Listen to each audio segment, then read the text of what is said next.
be a discussion. I know I'm standing up here in front of you, or sitting up there in front of you like it's a class, and this first one may come off that way, because I did put some notes together, but what we're hoping to do is just get an environment where we all get together frequently and talk about project management, the ups and downs and issues that you got, things we can have. It's become very clear, and by the way, people listening at home, if you have a question, I don't have the speaker turned on, so you can text or chat any questions, and Mike's gonna tell us that you got a question. Yeah, the intent of this, so we realize project managers through the building are doing things differently, which is okay for the most part. Everybody's got a different method, but there's some things that need to be consistent through project management, right? There's some things that are very important, documentation, following contractual liabilities, things like that, that we need to make sure that we're all tending to. And then there's other things that I think are unique to Western Allied, which I put in that email that I sent out, last month. I know a lot of companies that I've seen it with other trades for sure. I don't really see other mechanical contractors, but I've worked with a few of you guys who've been in other mechanical contractors. But I know for sure the other trades put a foreman out on site, and that foreman does a lot of project management job, what we would consider project management, right? Their project management is pretty much hands-off from what I can tell. They're to process RFIs, send in bills, finish a schedule of values and stuff like that. That's not the way this company has operated historically. We hire engineers because we want some technical background, and we want you to get immersed into the job and understand what's going on and see issues before they become issues, and that kind of thing I think really brings value, makes Western Allied look really good, and will help keep the bottom line. So that's what today is all about. It is not, anytime you want to speak up, raise your hand, don't raise your hand, whatever, just say words, right? And if you're not here, type into the chat and Mike will speak for you.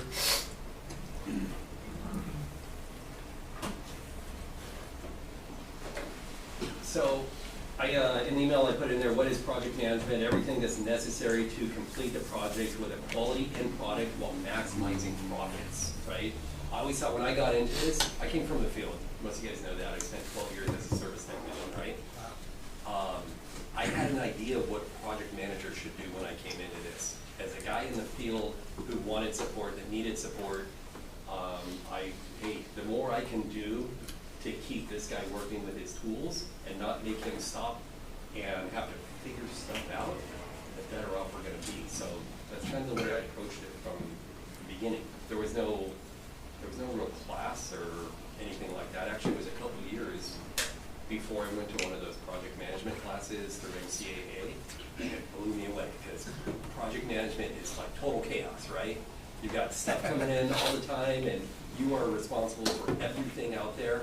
And it's like, what is your job description? Well, whatever it takes. And then you go to this class, and you realize like there is a method to this. They can't prescribe every detail, everything, and how to handle that.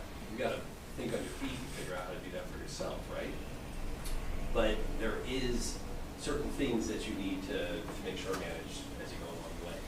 So if you guys haven't been in one of those classes yet, usually it's after you've been working in project management for a couple of years that you would go to it. But when you go, I think you get a lot out of it. It helps guide you, mold you.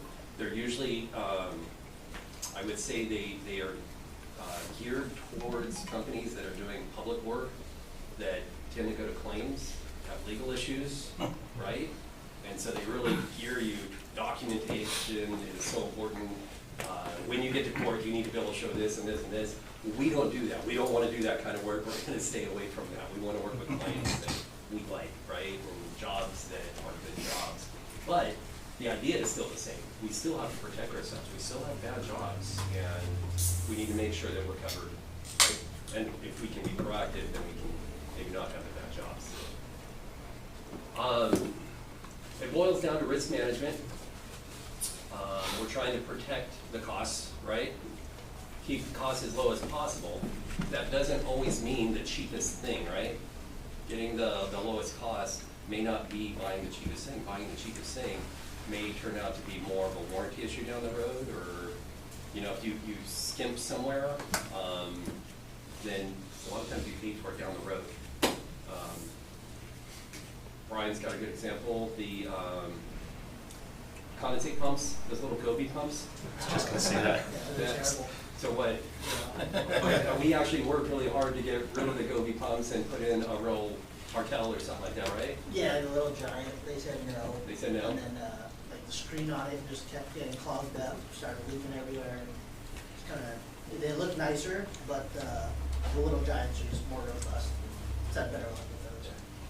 Yeah, in that case, it wasn't us trying to be cheap and not spend an extra $100 for a Martel pump. It was a design engineer that said, oh no, I designed this perfectly. They've got this little tiny pump. That thing goes bad one time in warranty, and you've blown $400 or $500, right? By the time you get a guy out there. And Sell them a spare. so, go change it yourself. Yeah, but at that point, there's water all over the floor on their stuff, and they're pissed off. Usually they fight us on that though, because of power, Yeah. extra power requirements, and then they just look, you see them, Yeah, which they like almost, in my experience, would rather have a worse product that looks nice than see a big pump.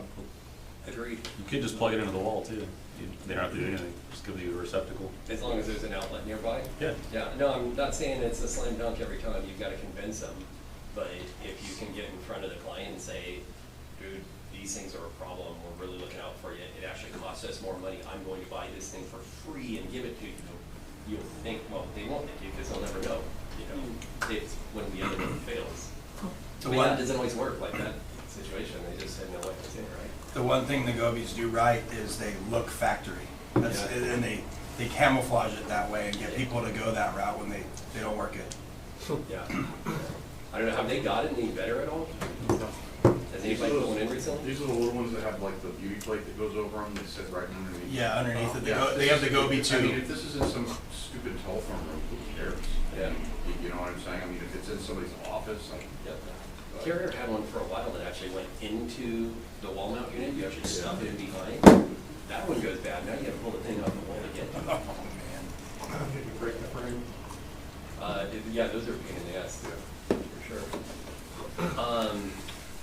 So protecting costs is managing the field labor, because that's your biggest risk out there, right? I mean, if we have a good estimate, and that's kind of key, right? We have to have a good estimate, we have to do a real takeoff on our jobs, get real pricing from subs and all that. The biggest unknown for us is the labor. We have the software to kind of help us figure that out, but the software doesn't know job conditions. We massage that as we're putting our estimate together. But once you release it to the field, it can't be like, hey, here you guys go, let me know when you're done, right? You've got to be on those guys, and I don't mean in a bad way, the field guys they're our friends, they're our tools, right?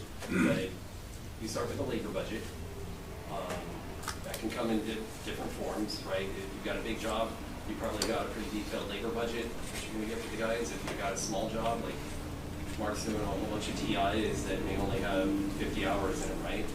It could be a simple email that says, dear sheet metal, I've got 50 hours in this job, you know, let me know if you see any issues or something like that. Guys, with a dear sheet metal, can you hear piping? I love you. XO, chat. If they don't have an expectation, I guess they need a target, you know, something to shoot for. If they think that, you know, this is an endless thing, it may become an endless thing for you, right? Yeah.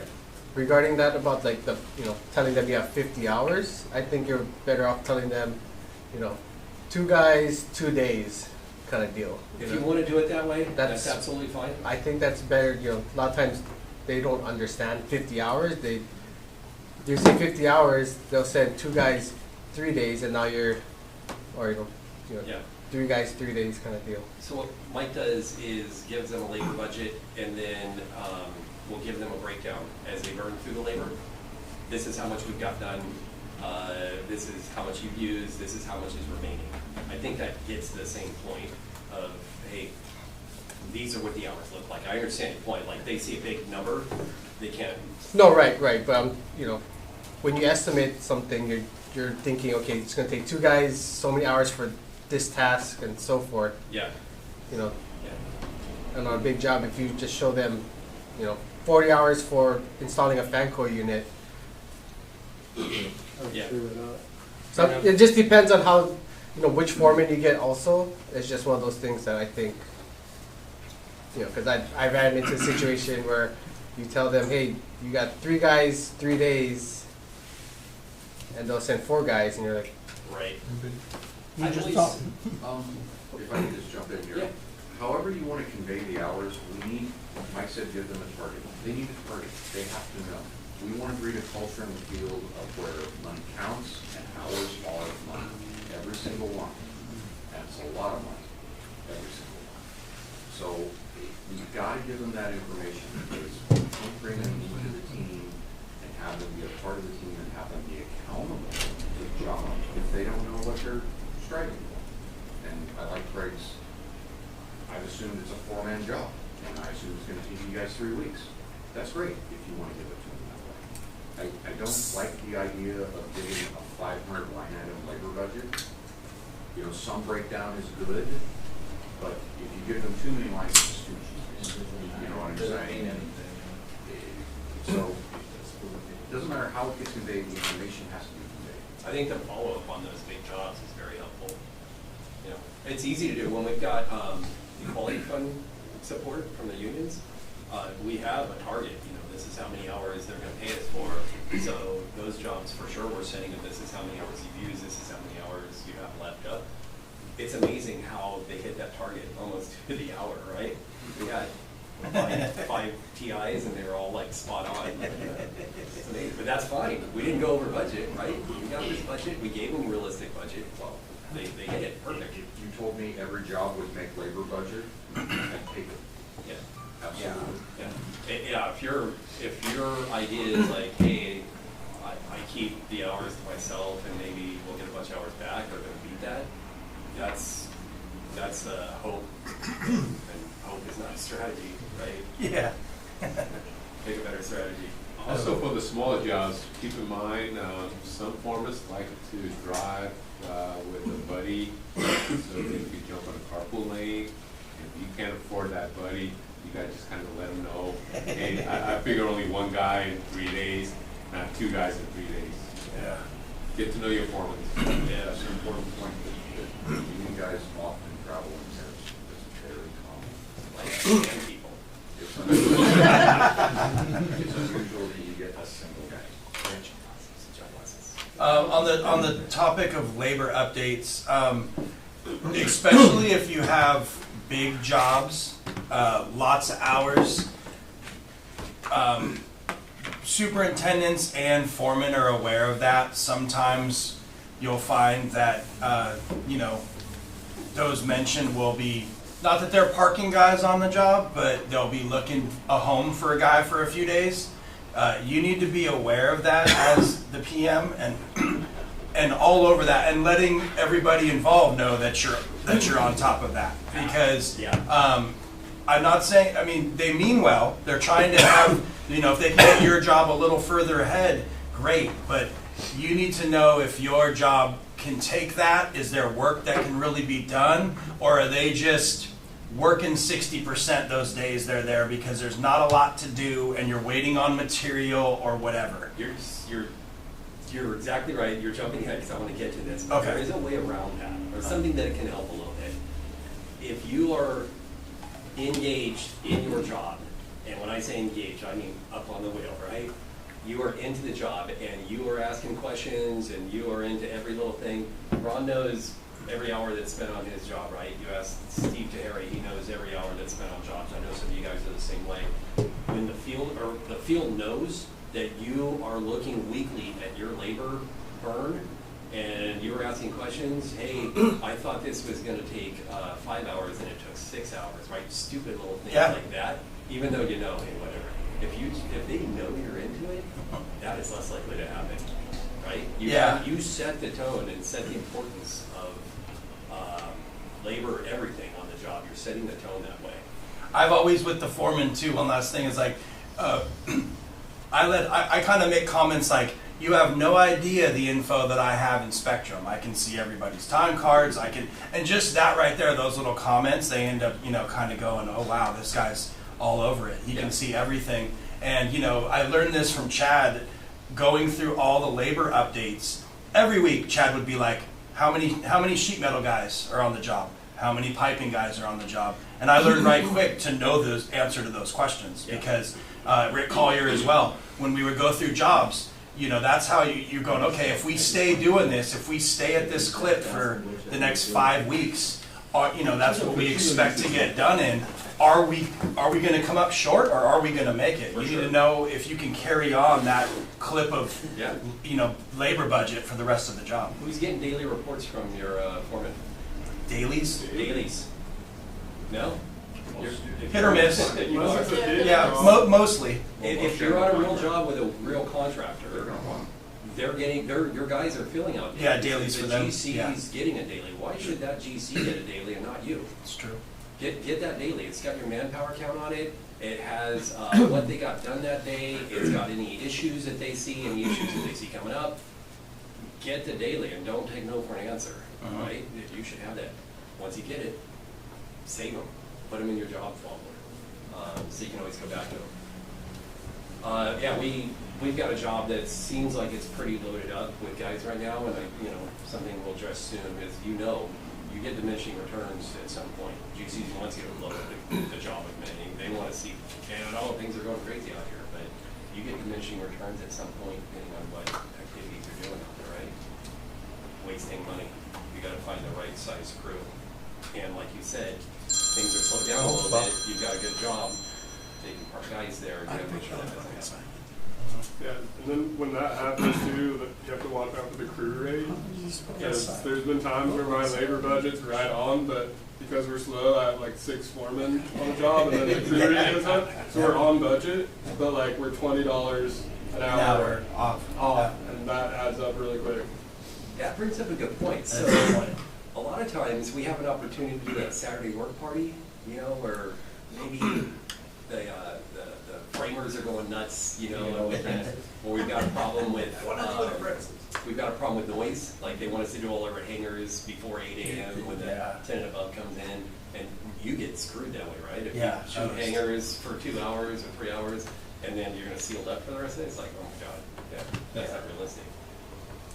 You do a Saturday work party, a lot of times it is foreman heavy, but those guys want to get in and get out, and from what I've seen, you end up ahead of the job Yeah. when you get those situations. Hey, if you can get a good group of guys together and work this Saturday and get all this stuff done, usually they'll knock out a giant session, get it all done. Build those Saturday work things up. Be like, I pulled for you, I selected you, because those guys will go out there and do 3 days of work in a day. Yeah. If you get the right They do. group.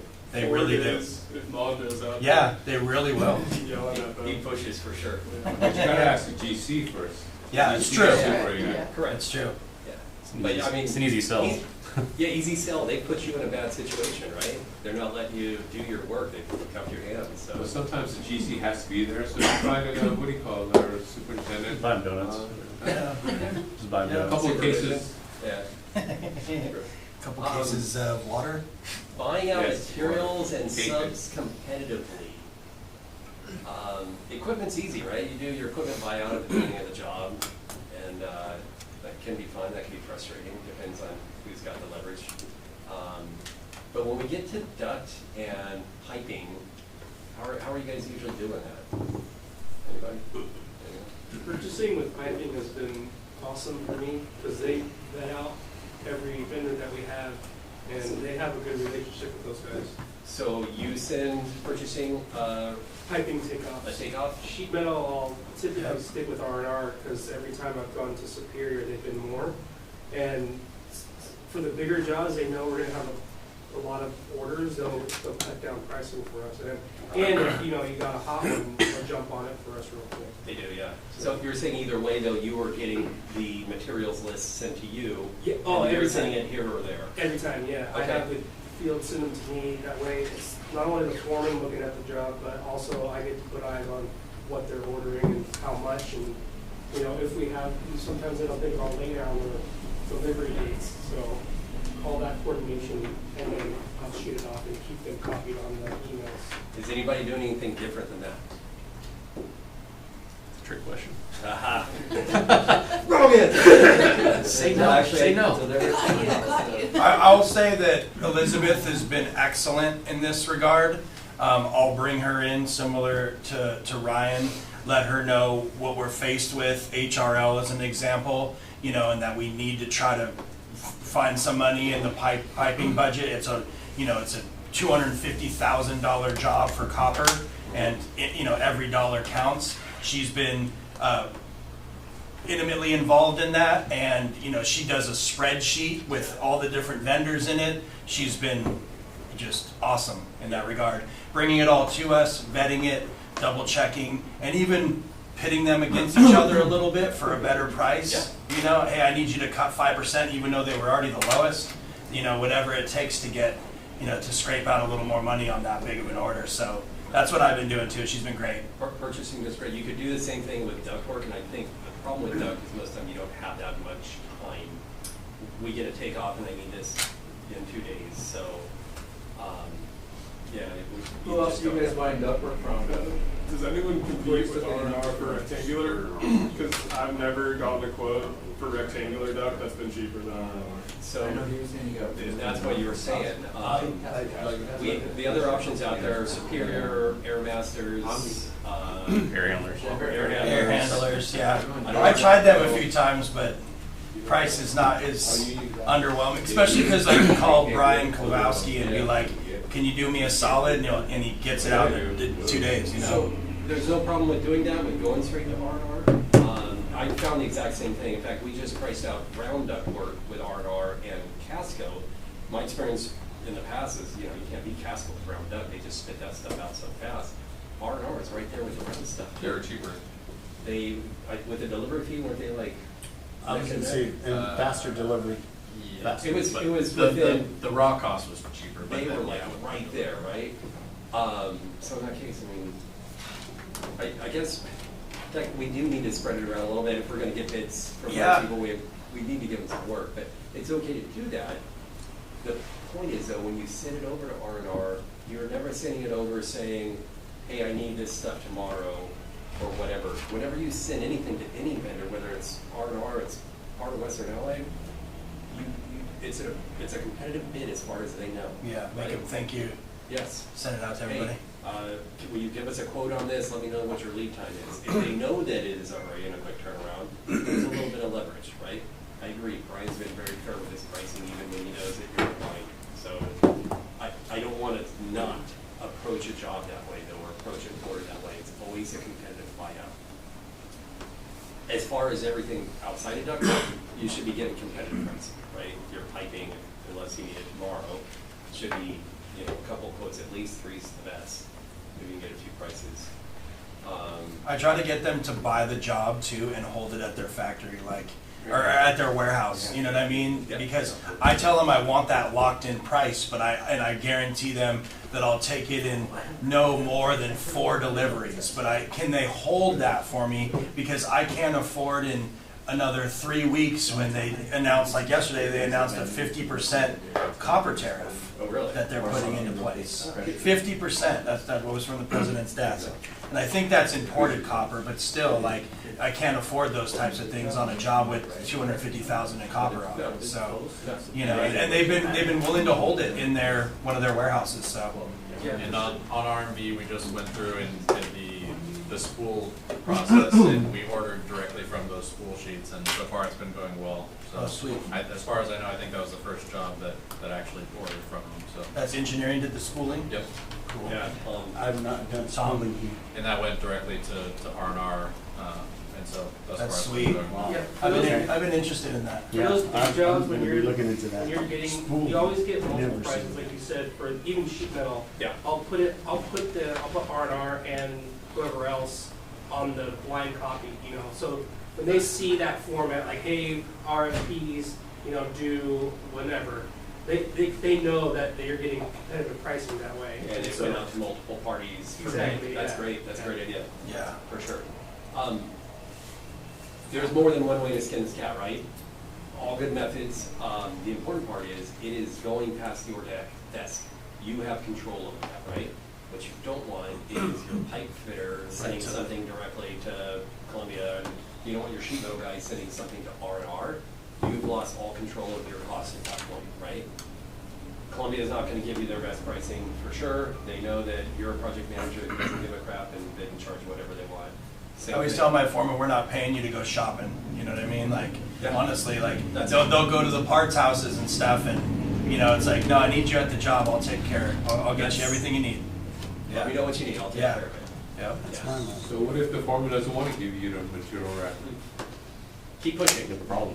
That's happened. Yeah. Get a new foreman. Well, you just gotta talk to them and hash that out. I mean, you're in charge, so. You are, and if you need to bring it up to one of us, bring it up to Chris, bring it up to whoever. If the foreman's giving you static, the first course of action should be call the superintendent. Mhm. And if you don't get satisfaction from that, talk to Jeff or Mike or myself or whatever, and then we can talk to the superintendent. And it'll get done. You're not being a rat, which is. No, It's your job. it's your job. This is your job. Ensuring that all contractual obligations are met. This is a really, really broad. Every job that we have, every job that we're doing, we have a contractual obligation. Whether it's done on a real contract in AIA format, or it's done through a Western Illinois proposal that they've signed, there is something that we owe them, and there's something that they owe us, and we have to deliver, and they have to deliver, and blah, blah, blah, right? We typically work with people that we like and we trust, and we are very, you know, I don't know, probably loose with some of the contractual things sometimes, but there's things that you absolutely have to do, especially on any kind of real job. Any job. Changes, yeah. That's one of them, for sure, but if we're talking about a plan and spec job that's got a real set of specifications, there's a construction manager involved, general contractor involved, we need to make sure that as things change and progress through the job, you're tracking that, right? And we're not doing something for free because we want, I just have one issue with one project that I guess they want things done,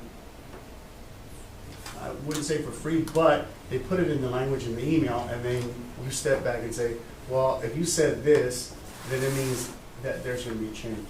And they feel that I may be too strict on the change order. So I'm just saying, sometimes I let them know that I can take care of that, no problem, but not this one. So I've had that happen to me, and Yeah. it's tough. After it happens, they kind of seem to think that that's the way it's gonna go all the time. True. And If you give them something for yes. free, then, oh, yeah, he'll take care of it, he's Yeah. going to. And the guy who doesn't do anything for free, Chef Steele, is gonna charge for everything. Well, like, well, let's get Western Valley to change their stuff, because Chef's gonna back charge us if they change their stuff. Well, now we were the nice guy, and we get screwed for it, right? Yeah. So I'm kind of like, you know, weighing the options with this one team member. Yeah. I'd like to go on about it, but we'll talk about it later. Okay. I could give you something that I used to do with that. I'm assuming I'm new to the culture here, but you should have a change order log somewhere, right? I do. I would put them on notice, say, hey, I'm just letting you know, I'm not gonna pursue this, we're not gonna discuss it in every change order, but I'm putting it here in the log so you know, here's $750, here's $500. You're gonna assign a change order log to it, and then if you have a filter, like 2-3 months into it, again, I'm talking projects 2-3 years long, you're gonna add them all up, so and say, look, all this added up to $2,500, $5,000. I'm not rolling over. All these little favors added up to $5,000. I can't do anything past $2,500, and then they see that it's not that you're nitpicking. It's just that $500 here, $700 here, $800 here. It adds up really fast. I have that, and they're highlighted, the ones I. There you I'll go. take it. Yeah. You put a screen and Yeah. you just send it to them once a month. You send them the I change have order log. that. I have my change order. And you just keep dropping that, the water drop on that forehead. It'll make it makes a loud thump. You never do anything for free, right? Even if you do it at no cost, you don't do it for free. There's a cost to that, right? But everybody needs to know that you did that, and it needs to be pointed out, change order log is a great way to keep track of it, but you need to get credit for that, right? I always like to point out at the end of the job, general contractor is always going to go back to you and get you for trade damage, right? Always. There's always going to be a, I don't know, $7,000 back charge because our guys nicked the wall. Which guys nicked the wall? Well, your guys are in there, they must have nicked the wall or whatever, you know. It happens all the time. Well, if you've got this change order log that says you've already given them $4,000 worth of free stuff, now you've got a negotiating tool, right? You need to get credit. Don't ever go do anything for free and not get paid for it, right? I'm sorry. You can do it for free and get paid for it. Just make sure that you get credit for it. And so if my statement sounded like I was doing something for free, I was not. I am not. I'm just letting them know, hey, look, I can do this, but this is going to cost you. So no, there's no freebie per se, but they're just thinking that Quantis, every time we have this, there's a change order coming. When you mentioned about contractual, I want to stay within the contract, and I want you to stay within the contract. Anything above and beyond that, it's extra. And so I say that to them, and they go, well, Should be pretty clear, right? it's pretty clear. I assure you that somewhere in that contract, somewhere in there, it says you are not to proceed without written authorization. So you're just proceeding for the contract. I said, hey, per your terms, you're telling me to put you on notice. That's all I'm doing. Yeah. Tell them that you're complying with the contract. So I have this one client that does that, so. If you need help with that, what's up? Back up, before we even get to the part where we start getting change orders, we need to develop a shop drawing, right? Because the contract drawings are never, ever, ever right. If we get there, this is a good talk, so we may not get there today. But I've got some good examples. So the contract drawing comes out and you're looking at something that isn't constructible, so you've got to do something different. The first opportunity that you get to go back to the client and say, hey, this is what we want to install, is your shop drawing, right? And I'll say your shop drawing needs to be accurate, which does not mean detailed. The detail in a shop drawing can vary from job to job to job, right? You could be, if you're doing a full BIM coordination, you might show every joint of duct, you might show every piece of pipe and all the trim and all that kind of stuff. You can get into some detail. If you're doing a more relaxed job, like one of these TI jobs in St. Joe's or something like that, you want to try to be accurate about routing and stuff like that, but you don't need to get into great detail about fittings, what type of fitting or whatever, right? I can't tell you what you need to do on your job. It depends on the environment. But by accurate, you can't say I'm going to put something here and then put it over here. You know what I mean? This shop drawing is your chance to send your idea past the design team, past the owner, get their blessing on it, right? Because now this becomes part of the contract documents. And they said, yeah, you can do that, we approve it, right? So don't miss that opportunity and don't give them, you know, a fluffed up piece of something that you still can't install. If you're doing work in an existing building, for example, I don't know how you can do a shop drawing without going out and surveying the building and finding out what's there, right? There's sprinklers, there's Soffits, all kinds of stuff to there's replace. stuff all over the place. So if we've decided that we're doing shop drawings, you're gonna have to go do a survey on that thing and come up with something, right? It's also your chance, by the way, to make things better. Engineers, they tend to show everything with square or rectangular ductwork because aspect ratios, if you run into tight issues, hey, I've already shown square ductwork. If they showed spiral ductwork everywhere and you had to convert to rectangular, that's opening the door for a change order, right? Because spiral is going to be cheaper than the rectangular. Sorry, yeah, spiral is cheaper than rectangular. So if you had to convert to rectangular, it costs money. But if they show everything as rectangular and you convert to spiral, no harm, no foul, right? This is your chance to go through that thing, mark it all up, and show it all as spiral. Shorten distances. I think last meeting we had, we pulled up a red line drawing that we did on a TI where we bled all over that thing and got rid of, I don't know, 20-30% of the ductwork that was there. Have you ever had a GC come back and try to get money for something like that?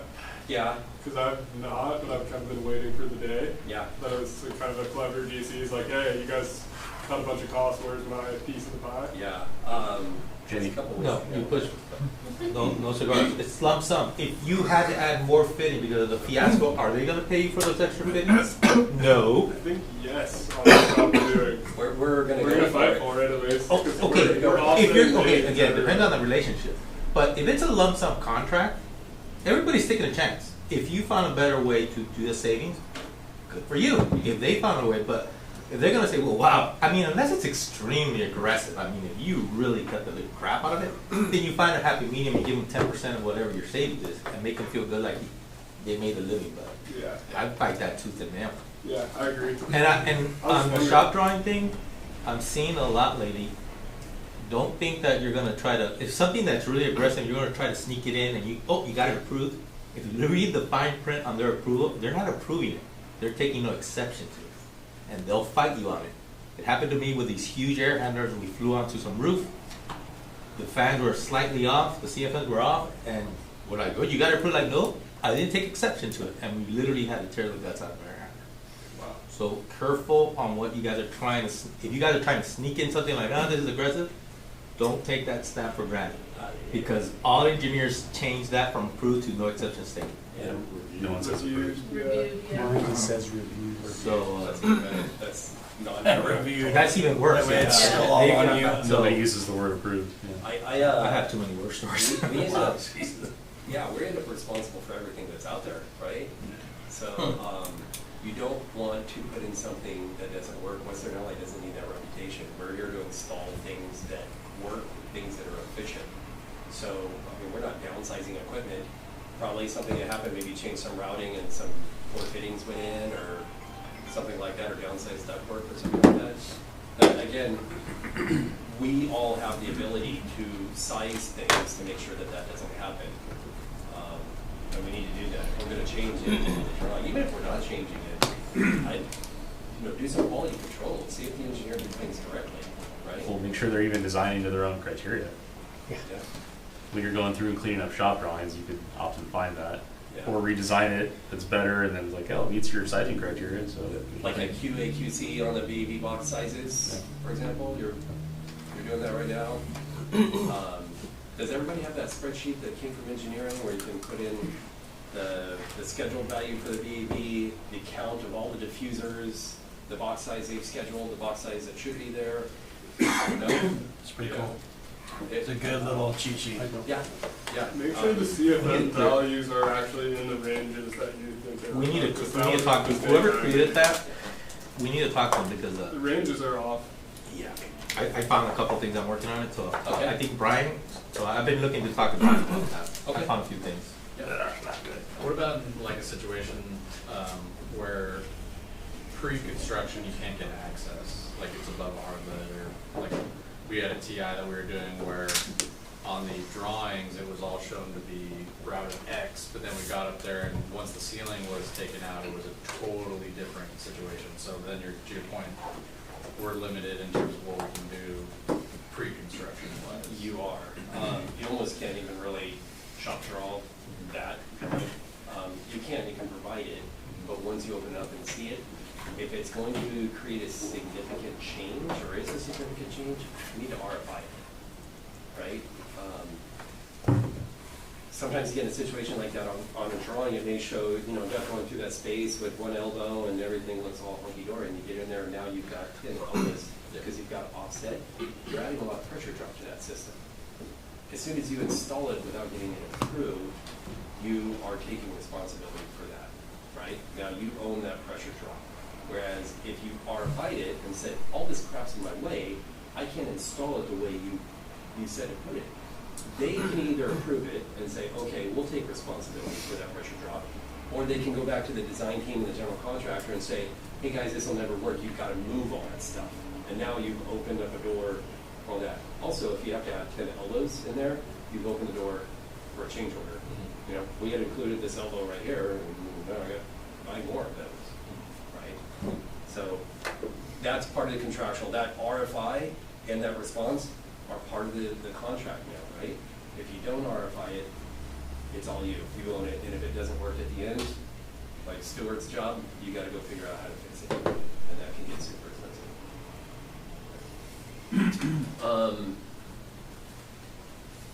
submittals, shop drawings, RFIs we just talked about, quality control, checking engineered drawings, we talked about VAVs, other things that you've seen wrong on engineered drawings? Examples? Everything? I'm gonna give you a great example here pretty soon here. A lot of times there's like no Everything's diagrammatic details on almost. controls whatsoever, but they still want pricing. That's most of the time. I guess that's like every job. Yeah. Yeah. Controls are, for the most part, design build, and I think most of the engineers we work with probably don't have a good understanding of what the controls do or what they are. It's actually better if they have no detail because they usually don't know what they're putting on paper anyways. Yeah. Yeah. And then we could And we could say, we can wanna create a do drawing this. that this is going to work, and This they is can't what- really dispute it because they have no information, no details to follow. True. Yeah, we're in a unique situation with our controls department, and I think most of us have a good understanding of how controls work, or how they should work, and if you don't, talk to that guy, and the more you know about it, the better you're gonna be at your job for sure, but just being able to talk around situations where those aren't shown and why we're doing what we're doing is gonna help you out a lot. And there's a lot of things missing on engineered drawings. They never show hanging details, for example, and that's gonna come up a little bit later, but that was Chad's pet peeve. It's like, it's one of the most important things that we deal with, is how we're hanging stuff on equipment. And very rarely is there an accurate hanging detail. If there is one, it's gonna be a boilerplate thing that doesn't apply, right? So, Or a note that says all piping shall be supported remotely. yeah. Oh, yeah, you got a specification that's got 20 different methods for 20 different types of structure that you could go to, right? There's never any waterproofing considerations on the roof ever. See, we're jumping way ahead. Okay. I was gonna spend some time on it. Still is fun there. So we're still in the first section of risk mitigation here. Quality control for the field work. You guys need to get out to the job site. I think on a real job, once a week is like minimum, right? If you can get out more, that's more better, right? I'm surprised. You would think that the sheet metal guys, as they come up through the apprenticeship, would have classes in pressure drops through different types of fittings. What fittings work better than other fittings? I was really surprised to find out they don't. Their classes are more about detailing. Joey and I went to a seminar for Cook fans, Oh, yeah. and they showed us what fittings and what the pressure drops on each of them. So they had round duct, square duct, with veins, without veins, and you'd be amazed Yeah. that one duct has that much pressure drop versus this one. So I thought that was really cool. So, They- Champ wants to talk right now so bad. He's been putting together a class for us, which I think we're going to do for the foremen and for project managers. I think at one time you guys probably in class like studied some pressure drop stuff, but it's not really specific for industry or whatever. So it was super eye-opening to me to get into some of these fittings and see the difference in a square elbow versus a square elbow with turning vanes And a radius. versus a radius elbow, and then a radius elbow with splitters, and then 1, 2, 3 splitters makes a difference. Pressure difference is pretty drastic. They don't go through that kind of stuff when they're going through their apprenticeship training. Right? Just wanna, so like this is a pretty standard thing that you would see in the detail section of almost every Planet Spec job we got, right? That I completely ignore. Right? We do everything per SMACTA, it's all good. But I find it real interesting, this second, the radius elbow here, shows big R is the radius to the throat of the elbow, and then width is the depth of the elbow there. And so they're looking for a ratio of 1, R to W, and the ratio of 1 is what they want. This isn't a drawing, but our guys will typically send in a radius elbow with a 6-inch radius throat. This could be a 38-inch wide duct that's turning with a 6-inch throat. That is nowhere close to a ratio of 1, right? That is way, way off. And the pressure drop through that elbow is horrendous. But if you add a couple turning vanes in there, voila, right? Voila. You're back to something, you're going from a 1/4 inch pressure drop down to 0.08 of an inch pressure drop, which is kind of a big deal if you've got a couple of these things, right? So it's not just put the sheet metal in or put the piping in and connect point A to B because it always works, we'll get there somehow. That isn't the case.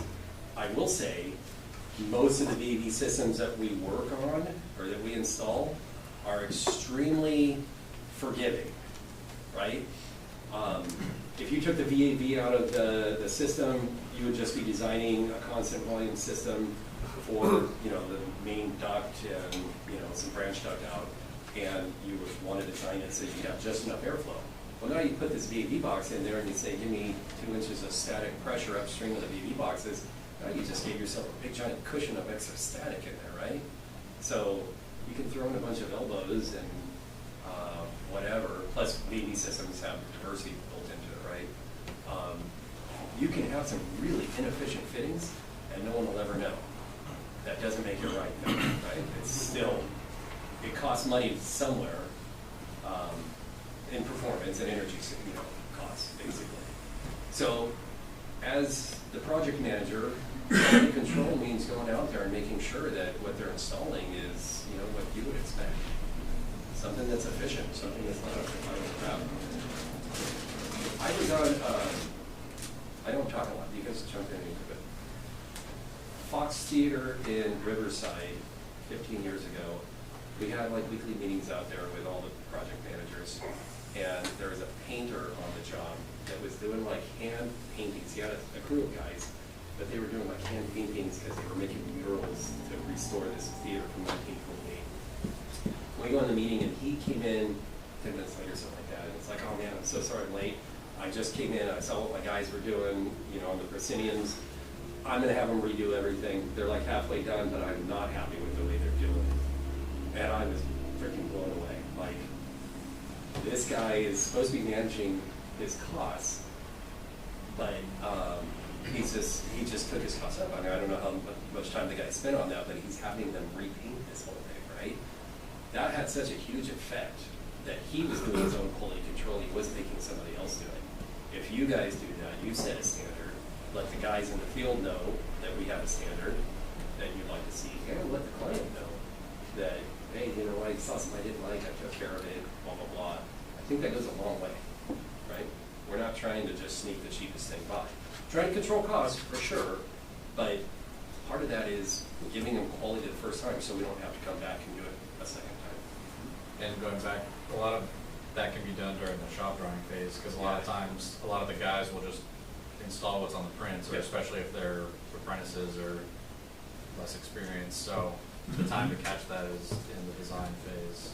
And we're doing that in the BIM, so yeah, that's the time to catch a lot of that. Big one that you can catch in design is access, right? Access to VAV boxes or control panels, anything like that. Our sheet metal guys and our fitters, most of them have not worked as a service guy. I think if they spent a year or two in service, they would have a totally different appreciation for service access. Electrical access is a totally different story. That's a code required thing. You don't have a choice. You've got to get that right. But service access, I mean, it can be cheated. It's just a manufacturer recommendation. But if you're the guy that's got to get your body in there to take care of something, it becomes pretty important.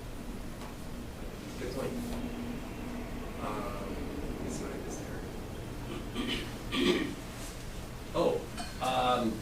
We are going to are making pressure testing of supply and return mains a standard for Western Allied. So I think a lot of times it's a specification requirement. They want to see pressure testing. I think what we found is that if your foreman knows that it's being pressure tested, they go to a different standard. They're thinking about that. They know that they're going to have to live up to Eddie or one of his guys coming out there, and you know, if their ductwork is a bunch of dog poop, everybody's going to know about it. So it gets built to a different standard. It's one of those things that does cost you more money, and we need to include that in our estimates. It's time for the demo guy and it's time for one of our balancers to go out there, right? But I think it saves you a lot of time in having to go back and reseal things after the job's all done because it's making a lot of noise or you don't have the static pressure that you need. Right? Are we doing a 4-inch standard? It'll be whatever the job requires. Okay. So if you're, And then Derek has some 6-inch pressure testing war stories. oh yeah, Oh, we're still licking our wounds off that one. Yeah. It's too soon. Let's talk about it. I think we heard about that for weeks in our superintendent's Yeah. meetings. Yeah. Weeks and weeks and weeks. And it took that long. Because we had to divide it all. It was such a, listening to the pump something up to 6-inch pressure class, you go, you know, I'm in danger, you know right away that like it's, and we had to divide it up, huge runs into sections that could be tested with bulkheads. So you're separating all the low side, putting bulkheads in, and then once you're done finally passing that, you got to take out all this super sealed in bulkheads and go back to how it was, reseal that just as good. It was double if not triple the amount of hours that we kind of anticipated.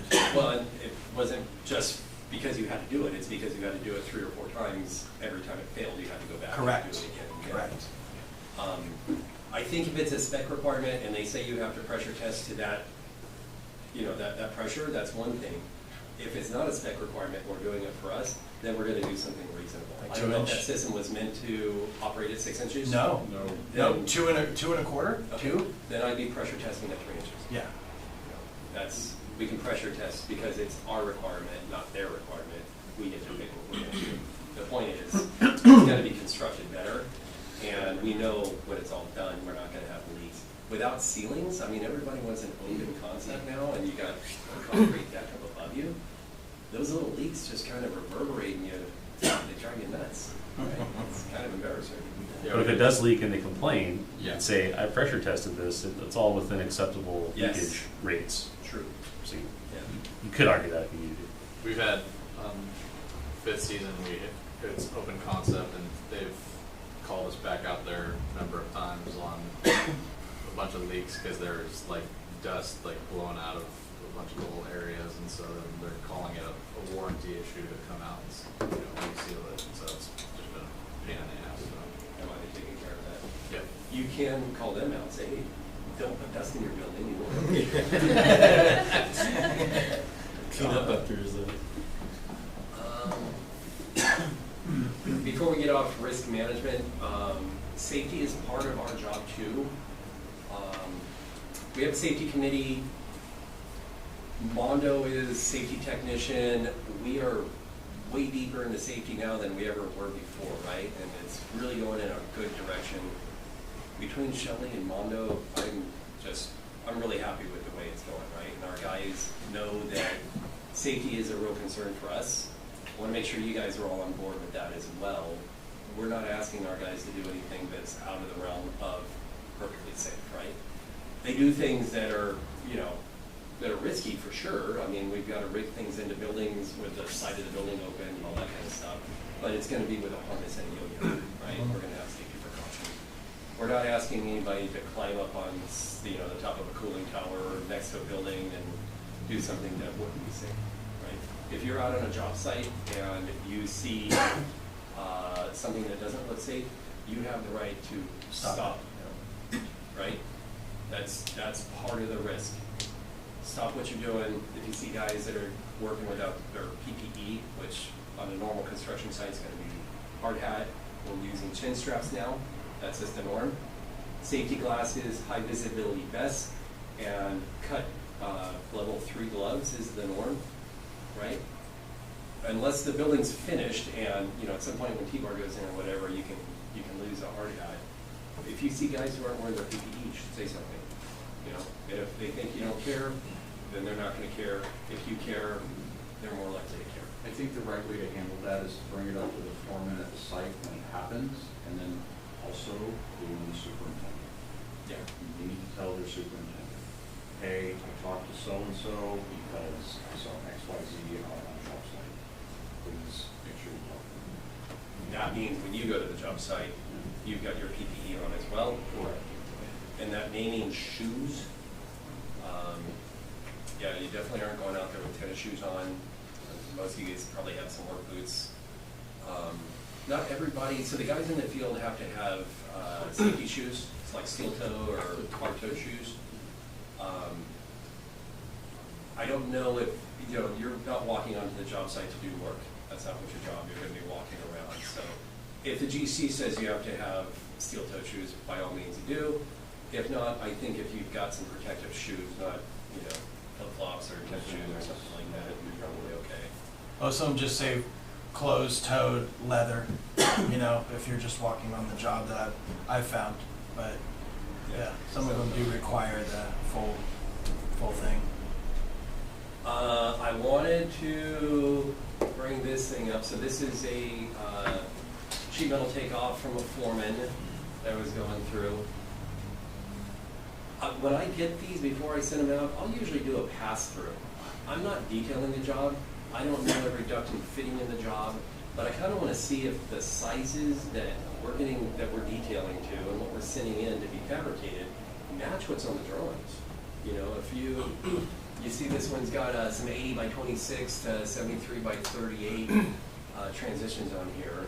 You know, does that match what's in the drawing, or are we putting in something that's not even close to our shop drawing? If I know that there's supposed to be lined duct, and I don't see any lined duct on here, like that's a red flag. I don't want to, you know, call somebody and say, hey, what's going on? I've seen that. You guys have probably seen that. Pressure class is a big one. Pressure class? Yeah. Or incorrect. Yeah. Take a look at this. Just do like a spot check on it to see if it looks right. I can point out a couple of mistakes on this one. I know what the shop drawing looks like on this thing. The duct comes out of the air handler and it's 73 by 38 on the supply side, and it transitions to 80 by 26. One time it transitions to 80 by 26 and it turns and it goes down through the floor, right? Looking through the supplier, I've got a transition that's bottom flat right here that's going from 7338 to 8026. And I've got one here that's a transition that's 10 inches long. This one doesn't even give me a length, right? So that's poor detailing right there. I'd probably call somebody up and say, what is this? How long do you want this? But here's another one, and you can see it's a different fitting. That's fitting 4, this is fitting 6. They want one of each of them, but that's a transition from the same inlet to the same outlet. We bought 2 transitions for this job. One of those got trashed, right? This particular takeoff did not go through the project manager. This one went straight to the fab shop, right? It was probably a simple mistake, or maybe it was hey, I don't know which one of these is fit. This will give me a couple options. Either way, there was money wasted. I can tell you the same thing happened on the return side. There's 2 fittings here that transitions 7338 to 2664. Do a little spot check just to make sure what's going on. If nothing else, you guys need to know all the costs that are coming to you, so you need to get this and pass it on. That should never go straight to the fab shop. You have your 6-inch radius there as well. Oh yeah, That yeah. you're just stuck Oh yeah. Oh yeah. There you go. And Well, you got square throat too. so that detail that I showed you, this little detail, that is from the same shop. That is on their drawings. And in all fairness, I've ignored this thing my entire career. It's like, oh, you know how to. But You can't say that. yeah, there's other things here. This is actually not complete. If you've got a transition, it would be 5W on here. You know, we normally just pick away. You know, it's it looks like it's pretty close. You know, whatever. Like just 12 inches. Let Smack me deal with it. Let's. Everything's street 90. There was another one. Oh, the shoe tap right here. The shoe tap is, the length of your tap is going to be dependent on the width of the duct here. We almost always just say, hey, give me a 6-inch shoe tap. That's just the way it goes. And it doesn't matter how big the duct is, we're just saying 6-inch shoe tap. So there is a method to get a lower loss fitting. How are we doing on time? Doing good. Yeah, a lot of time. Setting the tone of the project, that's very important. If you're a project manager that is engaged and up on the wheel, Chad's term. You're up on the wheel, and you are making contact with your foreman, you're making contact with the superintendents, you are making contact with the general contractor. All of that shows that you are engaged and you care about your project, right? If you are intimidated by any of those people and you want them to just kind of take care of it and you're going to be in the background, you're going to get rolled over, right? You're showing them that you don't really care about the job, and they're going to go, well, he doesn't care, I don't really care, I don't really in the background. You need to be engaged all times. Ask questions, and also, you know, just to know what's going on. Ask questions like, hey, why are you doing it this way? Probably a really good reason. You're going to learn something. I usually learn something when I go out to a job site. Why are you doing that? You know, looking for hidden problems to solve proactively. Jackson's been doing this for the last 8 months for a 12-story building that's coming out of the ground right now. We're trying to solve the world's problems before we ever hit the ground running, right? I feel really good about I this. feel like we're almost there. 8 Okay. months later. I'll show you some of those. On the same topic, I remember probably like my most toxic project in terms of like GC, just arguing, all the trades arguing, Apollo Phase 2. Oh, yeah, you've had so many. I remember I was just getting like super flustered and pissed off, and like I would say it was justified, but you told me, you were like, hey, you know, like your attitude that you bring to the job sets the bar for how everyone's allowed to act. So like when I was like, oh, this fucking sucks, they suck, they're screwing us, that kind of becomes like the whole team mentality, and it just tanks. Like everything just keeps getting worse and worse. Apollo Phase 3, it's like the same problems, but I've taken more of like a laugh. This is funny that they're doing this, like it's stupid, but hey, we gotta do it, and just kind of trying to change the mentality, and like it's gone way smoother for everybody. Yeah. Well, Yeah. nobody wants to work with Debbie Downer. Yeah. Well, You need to be positive and enthusiastic. Yeah, I guess on the other side, if you're too enthusiastic and it's really like a shitty job, then I feel like it kind of pisses people off. Well, you don't want to eat the phone. Yeah. Because people pick up on phoniness and they don't like it. Yeah. They respect it because they think you're being disingenuous. But we want to be positive and enthusiastic. We're going to get So this there's done. a- We're going to do a great job. There's a thin line right there. there is, and if you're talking smack about the client that we're working for, then that gives free rein to the foreman or the guys under them to talk smack or to disrespect them. That's the last thing you want, right? Yeah, then they'll just call you and make your life even Yeah, more that difficult. makes your life harder, right? Yeah. You want everybody to be on the same page. You need to try to promote some harmony in there, right? Your foremen are going to have bad days. They're going to come to you bitching about things that go wrong. Some of them bitch a lot more than others. You know who the bitches are. I've always told our guys, like, you kind of have to be kind of a psychiatrist or a psychologist. You get to get yelled at, and you don't get to give it back, right? And I'm not saying let people walk all over you by any means, but you need to keep that positive attitude going forward and try to get everybody in the right direction. Sometimes people just need to vent. You don't necessarily need to do something when you've got attitude coming from the field. Sometimes they just need to let you know. I hear you, man, it sucks. Yeah. And then it kind of goes away Yeah. all the time after that. Totally. Oh man, I was super new here. We had a job going on where we had a Daikin package unit, a big tonnage package unit went in. We put some ductwork off the supply that fanned out, like it transitioned out, and in the transition, it's right in front of the electrical panel. So we were into the electrical access, the 42-inch requirement for that thing.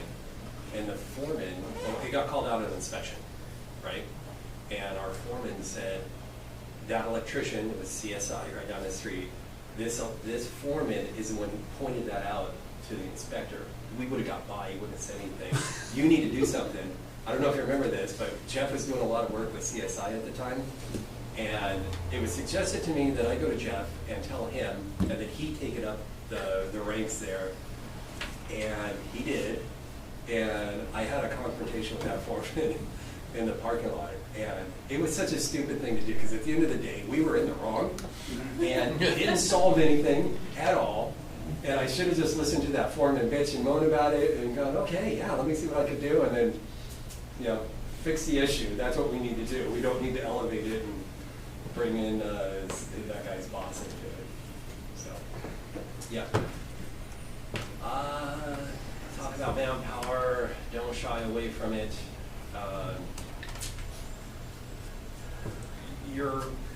We have to do P&Ls quarterly. It's a covenant with our bank. We need to, as a company, put everything together, let them know where we're at. We turn those in. Those are done pretty pristine, right? I mean, we can be conservative here and there. We talk about it, but besides that, how often are you running a P&L on a good-sized job? Weekly, should be weekly. Weekly, multiple times a week. Multiple times? Yeah.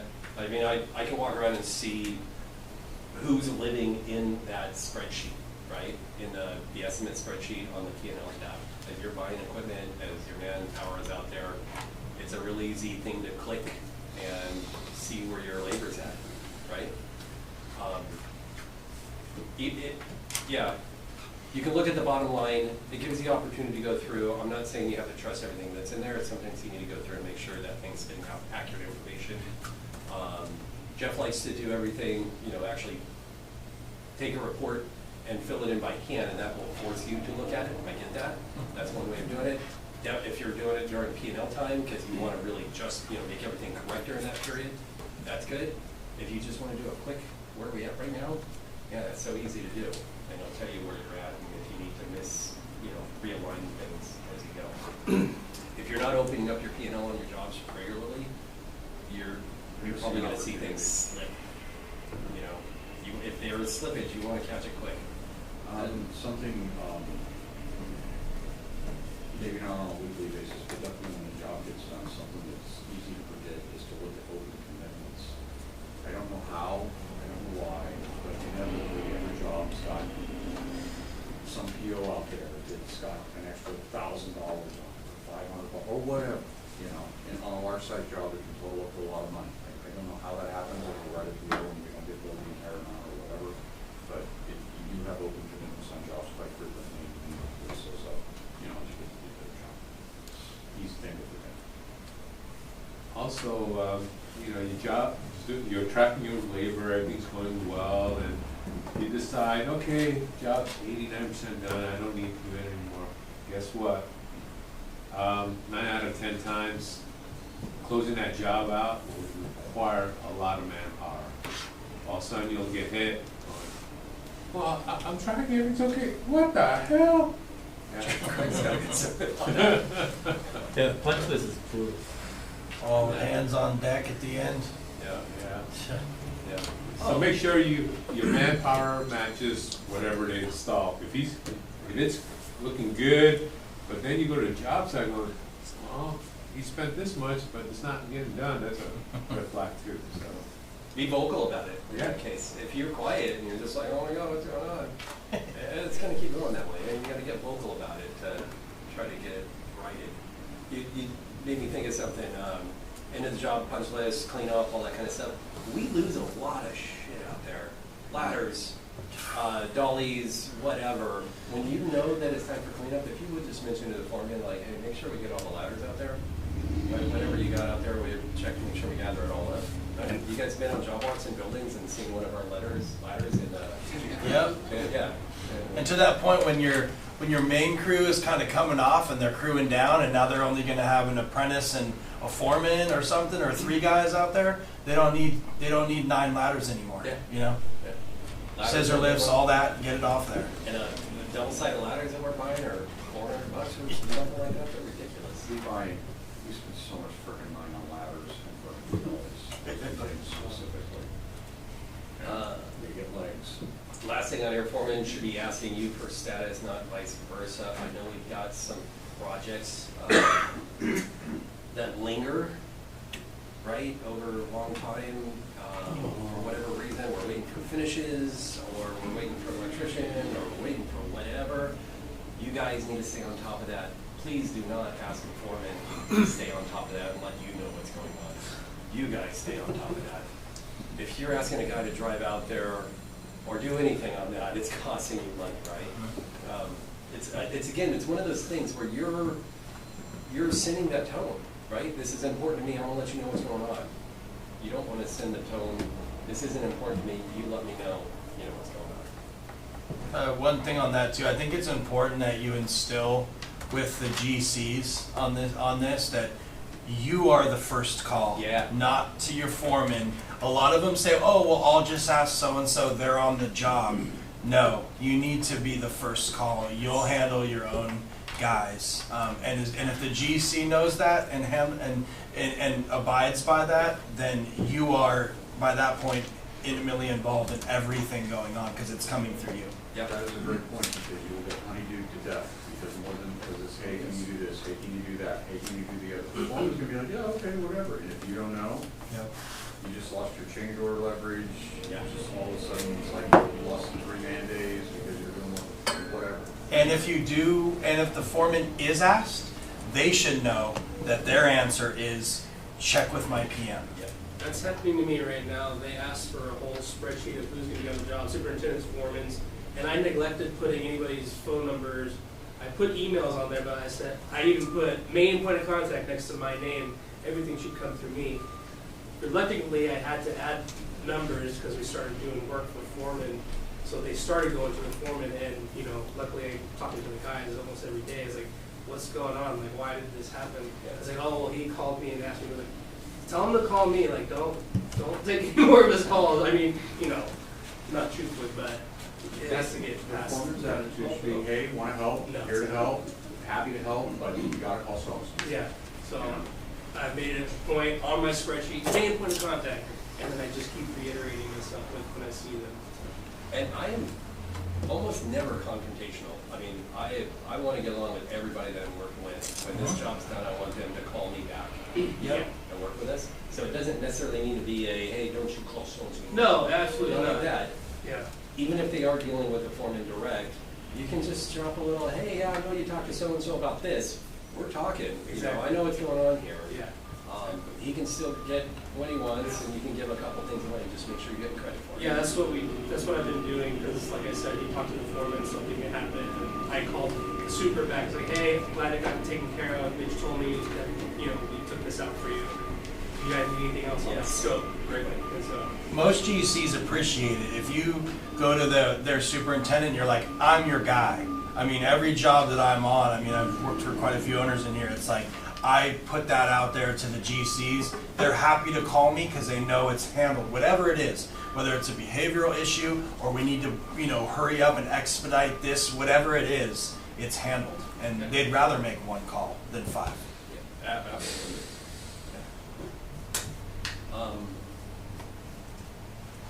Pushing the job forward, that is, part of the responsibility is just pushing, right? The faster we get this job done, the faster we get manpower off site, the sooner they start charging hours to it, the better off we do, right? There's so many things that are out of control. The finishes, the ceilings, you know, whatever, the electrician, out of your control. But whatever it is in your control, keep pushing, right?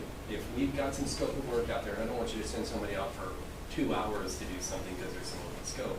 But if you can make a day or whatever because we need to get thermostat wiring done, whatever, get it done, right? As efficiently as possible, because too many times we wait until, you know, they're done with all their work or whatever, and we wait, and then we go out there and then we're buried, right? We want to create kind of a sense of urgency. Like, I'm excited about getting this job done. You guys, let's get out there and get it done, right? I can tell you the jobs that we talk about for a year long and our superintendent's meeting, what's going on with this job? Oh, nothing new, you know, haven't heard from the GC, whatever. Those jobs are all losing money, right? If we can keep pushing things along, we do better. We're setting up the guys to keep working. I know Brian reads IOMs a lot. If we're giving the guy a piece of equipment that he's not familiar with, help him out, right? Because, I don't know, some of those guys are really good at going through the details, some of them are not. The more you can you know, go through and help them figure out beforehand. I'm not saying you're taking that responsibility completely off of them, but it now becomes collaborative, right? You can talk about it, hey, this is what I have in mind, and you're kind of forcing him to read that, make sure he understands how to go in, so. Also, like, make sure your guys have the right IOMs, because sometimes I'll forget to send them to them before I have them scheduled, and then they spend time looking it up online, and then they're referencing something that's wrong. Yeah. 5 Which years happens old. a lot. So you can get all the IOMs, as soon as you get your submittals for a job, you can get all your IOMs right away. A lot of guys like Air Treatment's taken to just putting links on the submittals, so you can get all those, you can put them into your closeout folder. 8 months ago when we started this project, we started a closeout folder. You can send that to the GC at any time, you don't have to wait to the end, and now you get to start billing on your closeout line item on your schedule of values.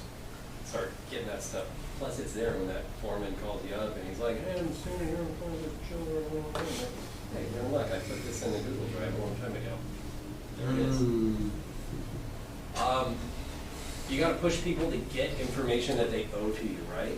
If you need a grill takeoff or a smoke fire damper takeoff or material takeoff or piping or whatever, you told the guy, hey, I need this from you, and he sat on it and sat on it and sat on it until the day before, and now it's an emergency and you've got to rush, you know, expedite it. Smoke fire dampers, yes. You got to remind them. Not to make excuses for those guys, they should be able to turn something in once you ask them, but they got a lot going on and whatever. And in the big picture here, like, you're the psychiatrist, you're the adult, you know. You're really, though, you're the only one that knows the big picture. You got a guy that knows what sheet metal is doing, and you got a guy that knows what piping's doing and controls. You are the person that sees the big picture. So you got to, if somebody owes you something, keep a note. He owes this to me, and if I don't get it by this day, I need to bug him and tell him, get it. Any ideas on that? Some examples? Trying to think of what else they owe you. At what point do you do your own grill takeoff and do you delegate that to a foreman? Is there like a rule of thumb? Pretty much always the foreman unless you're just not getting it, you know? Yeah. It should come from them. I want them to take responsibility for what's on there. But if you're just not getting the grill takeoff, or you've got something, I've got to have this done by Saturday, you know, and I need to order the grills right now, then, you know, you do it. Understanding how things go together. So I think you get a lot more respect from the field guys if you understand what they are doing. And you've got it all kind of not figured out for them, but you can help work through issues. You know, if you're just the guy that's processing paperwork, they're probably not going to come to you if they can't trust you with issues, right?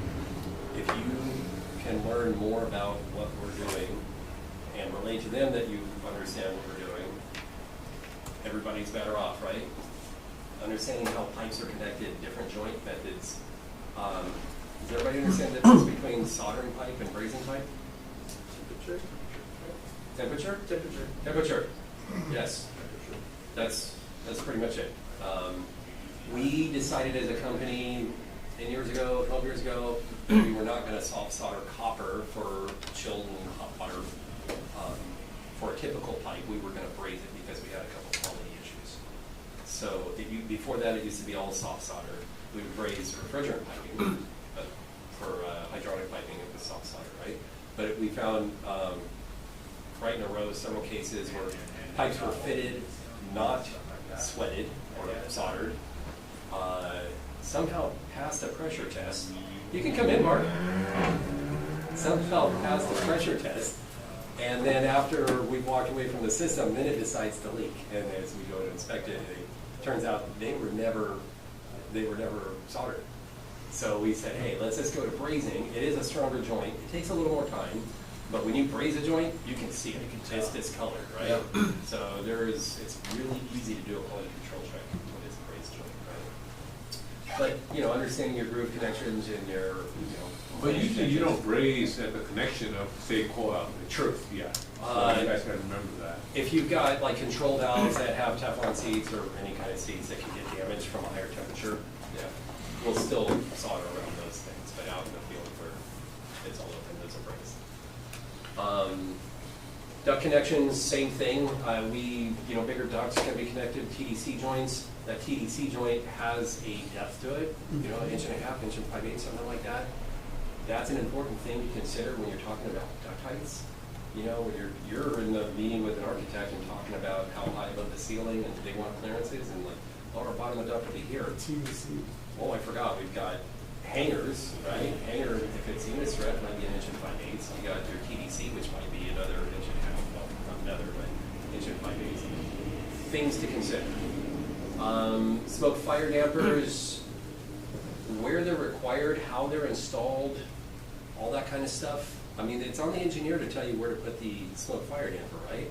But in your quality control for a decent sized job, you can probably find a lot of places where smoke fire dampers should be and are not, which leads to RFIs and leads to more money and that kind of stuff. Or don't need to be. And then they don't give you the access. Yeah. They may not give you the access. Yes. So smoke fire dampers are going to have an actuator, right? You need to be able to get to that actuator somehow. Are you going to put the actuator on the side of the damper? Are you going to put it inside of the damper? If you put it inside, now you got to get through the ceiling and you got to get through the duct to see it. Even if you put it on the side, you got to get to the duct just to see if the blades are open or closed, right? Things to consider. Access. Yeah. Go back to when you got that material takeout for your foreman for that smoke fire damper. Did he consider where the motor is going, right? A lot of times they don't. They just put a size on there and boom, you're gone.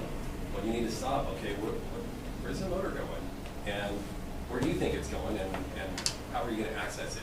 It helps if you show that on a shop chart, right?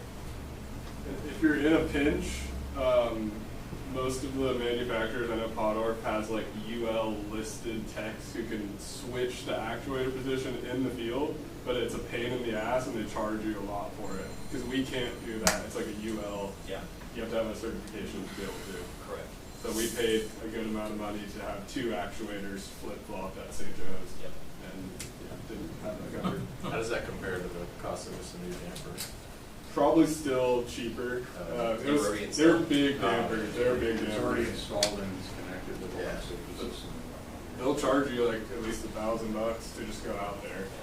Also, you cannot turn a fire damper on again. That's my next one. A 6x8 and an 8x6 are not the same, and yeah, we rotated them, and then the inspector like showed up and said, "What the hell is this?" And then pulled them out and bought the right ones, and it was a lot extra. Yeah. Sleeve length, when you're ordering them, paying attention to sleeve length that's out there. What's the normal, but if you don't say anything, what size sleeve length are you gonna get? 16 inch. And that, so a normal 4.5 inch wall, that gives you a certain amount on one side, a certain amount on the other side. If you look at this, the installation instructions, it'll tell you on the actuator side, you have to have a minimum and a maximum amount, or I think I might have just been corrected on it. I think it may have updated, but there's a certain amount that has to stick out. The other side has a certain amount that has to stick out. The damper has to be in the wall too, right? In the plane of the wall. Yeah. The damper has to be, if you can't do that, then you Out have of to have partition. out of partition damper. If you're working with a CMU wall that has maybe an 8 or 10 inch block, you might need a longer sleeve to meet that minimum distance requirement on both sides of the wall. Most of the guys aren't thinking about that, or they may not even be exposed to that, may not even know. So you've got to look at it. We've had a couple jobs recently where we've had double walls, 2 walls with a gap in between, and they're considering that whole thing fire rated. And so we've got to figure out the sleeve. It doesn't make any sense. We put something in that was approved, but yeah. We had one at Bissy's as well. The smoke detector can go on the top of the duct, but not on the bottom of the duct, I think, because of condensate can get in if it's on the bottom, but on the top is fine. It's another weird. And that was smoke detector at the smoke fire damper? Yes. Okay, yeah. Oh, no, I think it was a duct detector for the air handler. Yeah, it was the shutdown for the equipment. Interesting. So if you've got smoke fire dampers, they're either actuated by area detectors or duct detectors. That's what he wanted, or that's what's And required? sometimes we get stuck putting duct detectors at every Needs to smoke be on fire top, damper isn't it? that we didn't realize, because they don't really tell you in the drawings, you know, what kind of system you're working with, but you got a building that's got a whole bunch of duct detectors. Actually, Maybe it's stuck in putting the- those things in, that's. It was in the duct detector, I believe. And another guy too, but for the fire dampers, say we get a quote from Normus, right, that doesn't include the sleeves, right? That's what Yes. it does, so. It includes a you standard need sleeve to- usually. It's a standard sleeve. 16 So if you're working with, say, in that case, an 8 or 10-inch CMU wall, you have to let them know, I need, and that's something you collaborate with the foreman on, or Sure. just Yeah. kind of looking at what the structure is? Yeah, you need to get with the foreman, figure out what size sleeve you need, go back to Norris, right, or Lottorf, and figure that out through the submittal process, what that sleeve length is gonna be. And then My you get client into- is excellent to talk to about all this stuff. You let him know what wall you have, what kind, how thick it is, and he'll make sure to not steer you wrong. Yeah, we could do a whole class on smoke fire dampers. How are you hanging duct and pipe? We got into this a little bit before, but hanging details are so important. If you wait until the field starts the job to get into that, it's too late, because then you're into RFIs and you're sending in submittals for things, and you need that now. And I think we have a couple projects going on now where we're waiting for hanging details, right? Before anybody gets out there, as you're putting your submittals together, go through the architectural drawings, go through the structural drawings. We are responsible for all the drawings, by the way, not just a mechanical set. Every drawing in there is our responsibility, so we need to know what this structure looks like and have a plan on how you're gonna hang this stuff. If you don't, if you're having trouble coming up with a plan, go see Robert or Chris or, somebody else that can help you put a plan together. If you can get that figured out beforehand, get it approved, our guys can hit the ground running from day one. When you consider seismic, back here. When you consider seismic for ductwork, let's go. 6 square feet. Close? 6 square feet? Arr! Definitely a 10, though, yes.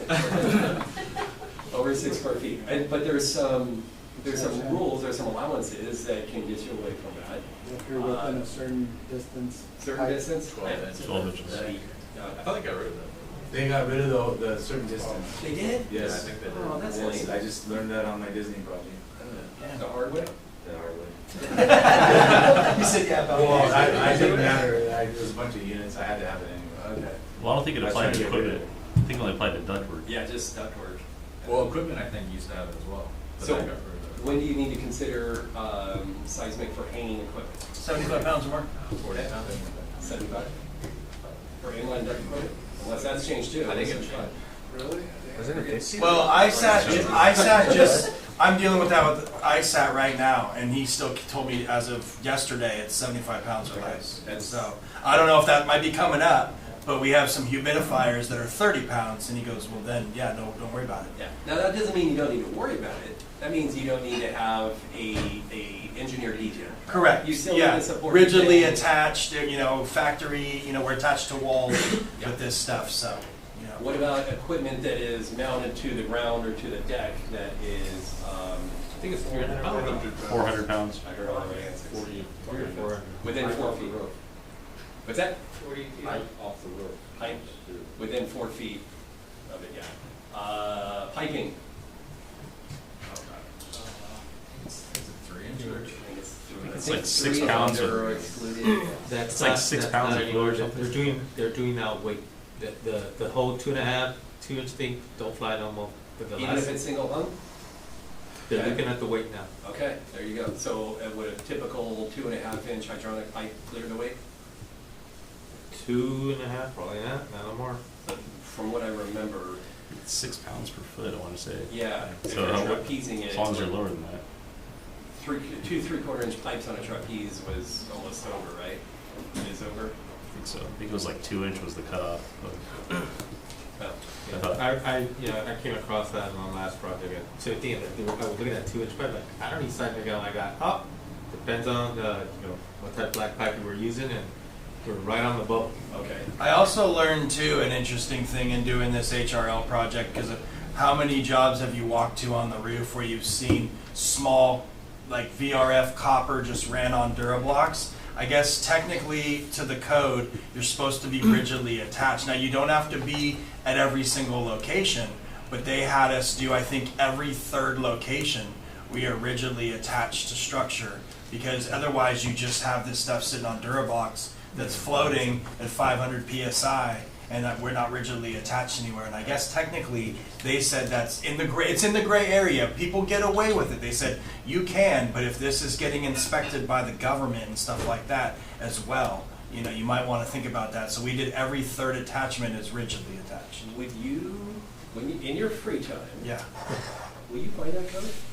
okay. That's news to me, and that's Yeah. interesting. That could affect all of us. How did they usually attach? They put something in? We have rigidly attached to like sleepers within the, they have the roof all peeled up. Oh, okay. So we put 3 2x10s lammed together, and we have embedment, you know, in there with wood screws that they're Yeah, doing that's on interesting. those. I've never heard I'll that. find that, because he said it's a gray area, this and that. They were designing all this stuff. I had the GC was going to be providing all the sleepers, you know, and we're building the stands out of Unistrut, and so we rigidly attached every third one per their design. I'll ask them, because while I'm still dealing with the financials on that part with the seismic, I'll ask them to show me that code and give it to you. It's actually probably cheaper for us to not put it on Durablocks anyways. Yeah. If the roofer's gonna be doing all the demo. We talked about reading IOMs. I have an example for a project that's going on right now. It was with Antec valves. Apparently the Antec valve IOM says that you're not to screw sheet metal screws through the neck where the duct connection is made. They want clamps or some other alternate thing to put sheet metal screws. We did the entire job with sheet metal screws. Through the neck, all of it. What's the implication of doing that? I'm not really sure. I don't think the damper hits that area. So I'm not 100% sure what the deal is. Could be leakage. I mean, that seems like it'd be easy enough to solve though, right? Put a cookie on it. Yeah. I don't know. But the point is, there's issues on the job, so that's, you know, somebody gets kicked sand in our face because you guys didn't follow the IOM. What's going on here? Go fix every single one. Who found that? Did you see? I think it was the engineer that actually found it. I think on a punch walk. Waterproofing, yes. Okay, let me go to waterproofing in just a second. You don't want a big glob of pookie, and we don't deal with pitch pockets on any new jobs, so we need to understand how it's going to get waterproof. I want to talk about Title 24. Always been a big proponent of every single one of us understanding what's in Title 24. You don't have to memorize it. You just need to know what's in there and know where to go look. I really think it's a pretty easy read. See that? It's not super dense. It's not like reading a spec book, okay? I think it's broken out fairly well, especially when you get to the parts that pertain to air conditioning and controls. It's something that you guys deal with every day, so it should, like, you know, resonate. I would encourage you to download the current version of Title 24 and know where it's at, highlight things, mark it up, keep a copy. When somebody brings something up, you know, you'll know right where to go. I've been in meetings where consulting engineers have said, Title 24 says you have to do this. And it turns out Title 24 doesn't say that. If you're doing it prescriptively, it does. But if you're doing performance, you can get around it. Or you are allowed to do it with this exception. There's a lot of exceptions in Title 24 and in the mechanical code. A lot of things that we can do. So the more you know, the more you know. Can I request that our code folder be updated with the current codes? I feel like every time I go in there, it's like the latest ones are like 2015, 2017. It's in the engineering folder. Okay, So so we go have to- access to that? Do you guys all have access to the engineering? I feel like whatever folder I get into that says codes, the latest codes are not in there. Let me find out if we can do who does and who doesn't have maybe a shortcut. So yeah, the engineering folder has a. Maybe I'm looking at the wrong code folder. If you can get in there, go engineering, and then they have a folder called engineering, and then codes, and then within there, they go back for a while, and you can go to the most recent. You click on that folder, and you can see building code, electrical code, mechanical, energy code, all that. I think LA City's in there. all that good stuff. Title 24 and all that stuff would be in there too. Yep. Yep, for sure. And then dispatching startup. I think think a lot of people have a really good idea what sheet metal and piping are doing out at their job site. Maybe not such a good idea what startup and controls guys are doing at their startup. And I think a lot of times they get a, hey, I need you out at the job site. Day advance. Yeah, I don't know. Well, that's part of it, a day in advance, but without a real clear scope on what they're supposed to be doing out there. I'd encourage you to talk to Sean early and often about your projects to give him an idea of what's going up. And if you're not clear on what their scope is going to be out there, you guys can work that out. You know, what is it that we're going to do on day one when we get out there? What are we starting up? Where are the IOMs? Give them all that information so they don't show up at the job site and go, what am I doing here? You don't want the first day out there to be the day they're opening up the drawings and figuring out what the scope of work is. Right? Get them armed so that when they get out there, they're ready to roll. And if you have Wackets on the job, involve them as soon as you can. Know who your lead is, talk to them, let them know when you're landing equipment, even, you know, all that. You know, you need to, that way, I know I'm working with Sammy exclusively, you know, and his team on the HRL job. He knows, I mean, we've even talked about when I expect them to be out there, you know, programming, you know, how things are looking. Anything I hear from the electricians, you know, conduit runs, all that. I make sure everybody on his team knows. It's like you almost can't over communicate, right? You're correct. Let everybody know what's going on. Yeah. Until they tell me, okay, we got it. You know, I'm going to keep letting them know. Except for Mike. Mike prefers if you keep him in the dark. Yeah. Oh, he loves going out there six shooting. Actually, try to get a startup tech as soon as the equipment gets landed, and he'll look at it and get familiar with it, and if there's an access issue, even before power is started up, just get them out there. Best way to prevent a lot of headaches at the end. They can catch things before it gets too late. Yeah. I remember sending, not startup, it was Eddie, but you sent him out to Entrada to go look at that stairwell pressurization, and he caught some issues. Caught some issues, big issues that would have failed us. Yeah. Yeah. Eddie's good too. Waterproofing, big deal. The most expensive insurance, general liability claims that we've had have come from waterproofing issues. So it's something that everybody here should pay attention to, because if you give it to a field guy and say, hey, make sure this is waterproof, they're going to take a big bucket of Pookie or Sikaflex and just caulk the crap out of it. The problem with that is any kind of mastic or caulking that you put on a product, at some point it's going to dry up and crack, and it's going to fail, right?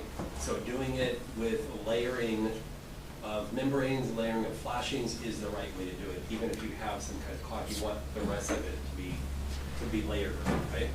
So just some things to consider. This detail right here, they're showing a curb and then 2 penetrations and a 12-inch separation. That is pretty much a requirement for a Sonofill white membrane roof, that you have 12 inches of separation on a new building. If they're gonna bond the roof, they're gonna say, if you get closer than that, you know, your warranty's off, unless they sign off some special letter. During your shop drawing phase, that's the time to make sure that you've got everything separated out. Things you need to look for, you know, how big are your curves, how close are your curves, your pipe supports, you know, you need to show those accurately, dimension them. If you draw it right at 1 foot, there's a good chance that something's going to change in the field. That concrete curb may get poured a little bit bigger or something like that, and you're not going to get your foot.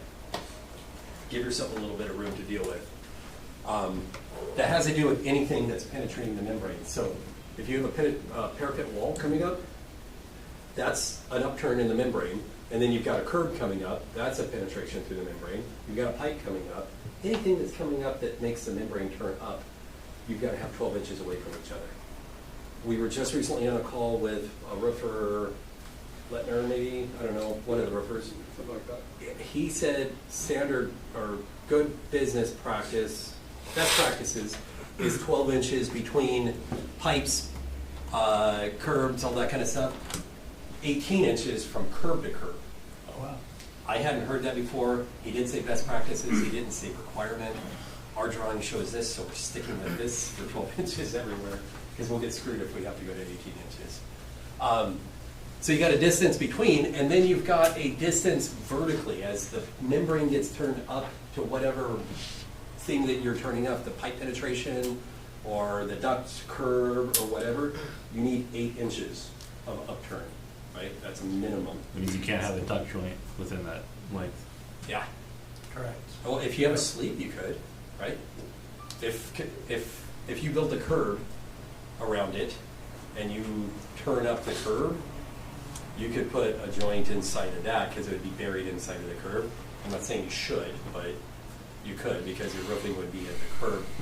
You do need a curb. You can swallow the 2 ducts together too to make one big. Sometimes you have to do that. Yeah, that gets ugly. I know. Because at some point those separate, and then waterproofing between the 2 ducts, you're stuck with a mastic. We've done it. I try to stay away from that. You want, if possible, get a separation so you can always get a clean seal, some kind of waterproofing between the ducts. Yeah. Yeah, so if you have 2 ducts penetrating next to each other and you had like a flashing, does that detail still apply to the 2 ducts? Are they going through one curb? Yeah. It's gonna apply to the curb. It applies So to it's the the curb. Okay. If you have 2 ducts, you can put 2 ducts close together, but you need to make sure that you can flash between the 2. Yeah, we did that at HRL. We took out a skylight and basically just put the same size flashing with a curve and then 2 penetrations through it, and it worked That's well. fine, yeah. Okay. What Mark was saying is that you can actually join those 2 ducts together and go down as one assembly, so it looks like one duct going down, and then come apart. The problem with that, somewhere up on the roof, they're gonna come apart because they go to 2 different things, and that is a place where water can get. You're saying like putting 2 ducts inside of like 2 rounds inside of a rectangular duct. No, not It's like necessarily. fastening 2 rectangular ducts together. More like that. Yeah, I'm not recommending that. I'm trying to stay away from that. You erase all that. Don't do it. Oh, my son, it's okay to put Knock it off. Damn you, Mark. Words in my mouth. I like your plan. Don't even put a seam. So you see this commonly. We've got Robinson's decking, concrete over the top of the metal deck. Then there's insulation on top of that. And then you've got your roofing, some kind of hardy board or dense glass, and then the roofing membrane on top of that, right? There's got to be a pitch to the roof. Water's got to run off. So either the structure itself, the concrete is going to be pitched, or they're going to pitch the insulation, and they'll probably put a base layer of insulation, and then they'll start stacking wedged insulation on top of that to get whatever pitch they need. You need to understand, if this is a pipe support that's going to be attached to the top of the concrete right here, how deep is that section of insulation that you're going through? Because you need to have a minimum of 8 inches on your pipe support before you transition to unistrut, right? So you can't go out to Dave and say, Dave, I need 10 inches, that'll be enough, because this might be 8 to 10 inches here, right? Depending on where it's at. You've got the architectural drawings usually show the pitch of the roof, but you really don't know until you get shop drawings from the insulator that's doing the roof. They will show you a Cricut drawing. So that thing, it'll show you the pitch and number that indicates how thick their wedges are at any given point. So you can do the math. Yeah. And are these all being, this is kind of a stupid question, are these being inspected by an inspector? More likely. Or is it just a roofer guy saying, hey? Oh, as far as the distance right there? Yeah, well, the distance and the 8-inch vertical, so I guess both. Roofer guy. Has to do with the warranty on the roof. Oh, warrant, okay. Warranty. Yeah. Also, keep in mind, if that's big pipe, you're going to need a rigid attachment, which insulation obviously doesn't count. So you have to factor in, like in our case, we're doing sleepers or wherever we need, there's actually wood attachment, because you can't just, you either have to get through down into that concrete, or, sometimes that little top layer, if it's plywood or something, is not enough bite on that, right? If you're attaching some rigid attachment for holding up the pipe. Is that Yeah, what you're no, talking I about? was assuming you're No, going to you're go putting down the base here. plate at the concrete You're going to be Yeah. attaching down here at the concrete. before they lay Yeah. down the insulation. Yeah, or in our case, they ran sleepers up to the level of the plywood in that case, or whatever. But you bring up a good point, because when it's chilled water and you can't break the insulation, they're actually sleeving around the insulation, and so now the jacketing on your pipe becomes the weak point, and that has to be counterflashed and sealed, because there's really no other way to do it. Yeah, that up here at the top, this band, the waterproofer wants to make that a tight connection at the pipe or the penetration coming through. And so what you're saying is if you got an insulation on there, you can't make a tight connection. That's correct. They don't want the insulation, they want to go directly to the pipe. The way around that is to put a sleeve through so that they're insulating to that sleeve, and now you're jacketing on your pipe. The aluminum Goes jacket over it. is your waterproofing, which is sketchy as hell, but that's what we got. Yeah. But anywhere there's a leak in that jacketing can roll through underneath the jacket and come into the building. If it's hot water, just break the insulation and have them go straight to the pipe. For sure. Yeah. You can do that with chilled water, you just gotta make sure it's stuffed with fluff really, really good, right? Because if there's any exposed chilled water piping, you can sweat, and you're still gonna get drops. And then you don't know, am I getting drops because it's leaking through the roof, or is this condensate that's forming in the pipe? And usually what you do is put a doghouse on top of that, just about pipe ventilation, and then you allow and run it. So doghouse is actually your Your friend. That's a friend, yeah. Big quality control in the doghouses.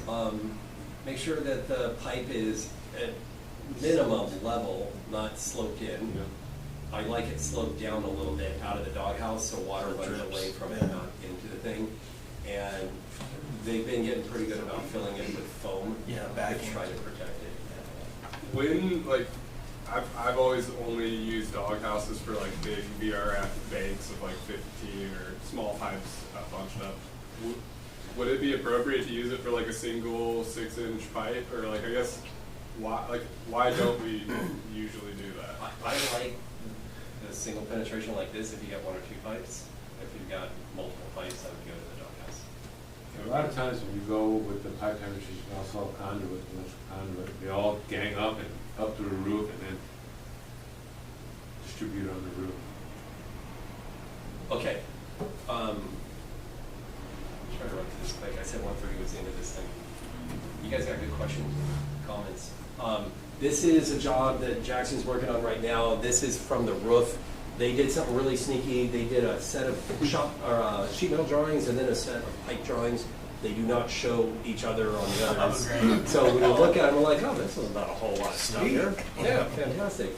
This, we took both of those drawings and overlaid them, so we've got piping and sheet metal all together, so you can really see how busy this thing is up on the roof, right? Problems just jump right out at you. Start over here, low pipes hinder access to the pumps. You've got ducts right here. Remember that 12-inch separation that we need to have? This is a common problem that they have. Ducts penetrating through the stairwell overrun here at the roof. They're like 4 inches away if you scale them off on the drawings. Same thing here. This is a stairwell pressurization fan that is lined up right with the wall. There's absolutely no separation. It's going down right next to it. There's absolutely no way to waterproof that. Even better, look how the fan is aligned on here.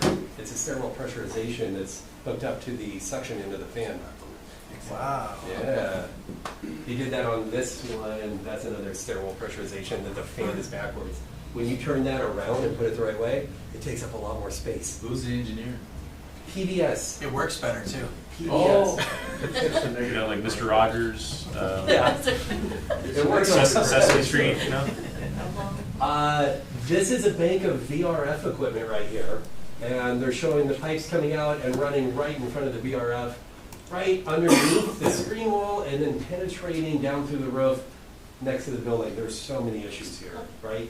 You cannot get to this equipment to service it without stepping on those pipes. You gotta think about the service guy that's gotta be down there later on, right? That insulation, the jacketing is just gonna get destroyed, you know, the second, probably by our own guys actually. Before it's even started up. You're straddling the screen wall. I have no idea how you're gonna support that. You're going down with absolutely no separation from the building. Even if you could build a doghouse there, it would have to be much further away from the building for this to work. What else we got? Those shafts for those 4 penetrations was a big one. Big giant, you got a supply duct, a relief duct, and these guys, this one's actually in the shaft, but these right here are right next to the wall again, going down with no separations for waterproofing. The architect is the one who, that detail that you saw with 12 inches is from this drawing. They let their consultant do this, push it through without paying attention to those details. There's a lot more stuff on here. I mean, the chillers that are here, they're drawn accurately to scale, but there's actually a water economizer on the side of the chiller. So the clearance that they show is actually into the water economizer. We just found this out actually.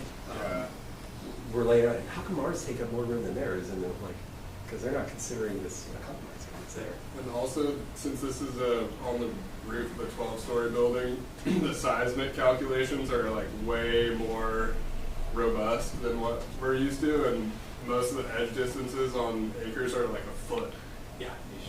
Yeah. So like a lot of these pads are like a foot from each other and a foot from the next one because there's way higher wind loads. Who's doing your seismic? Who's not? That's the question. Mason, Well, Vibrex, and Wheeler and The reason is, on the 12th story, you're gonna have to take into consideration wind loads, and whatever's higher, that's who takes precedent. I'm telling We've you. got that in the hands of many, many people. Yeah.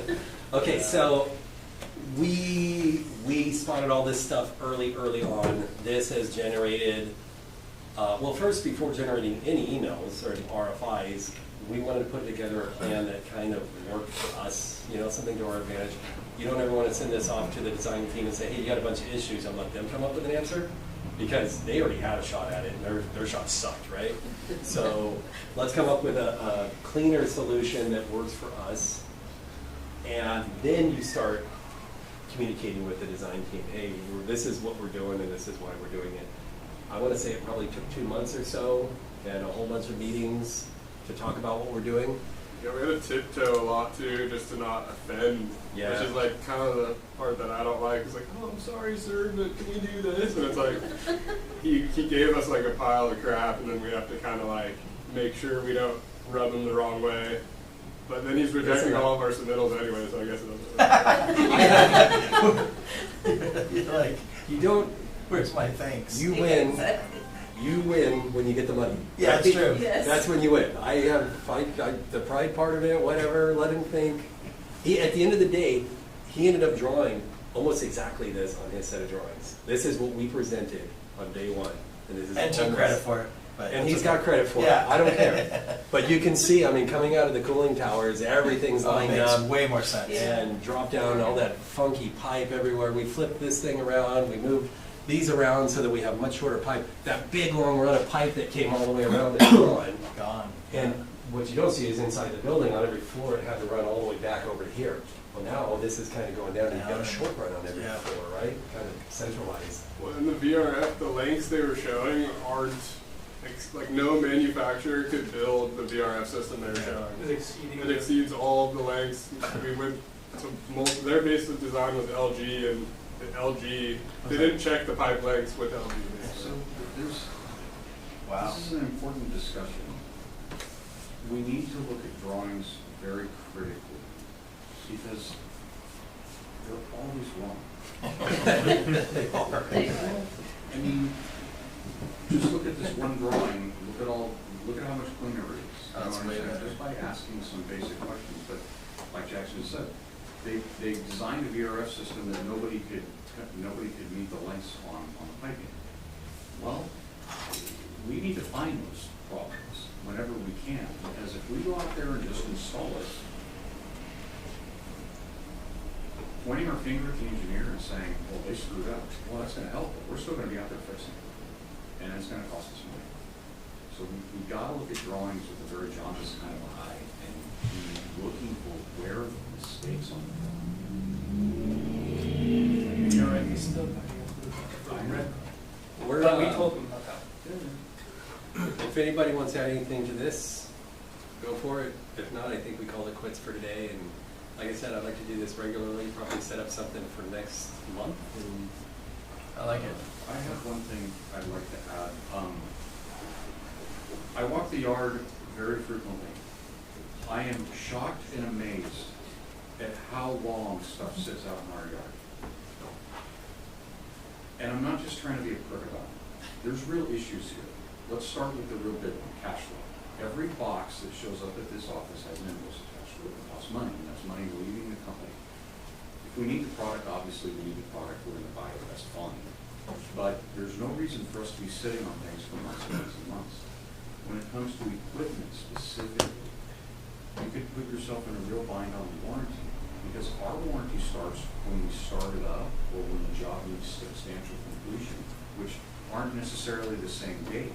But the manufacturer, most of them say, is 12 months from startup or 18 months from when I ship it.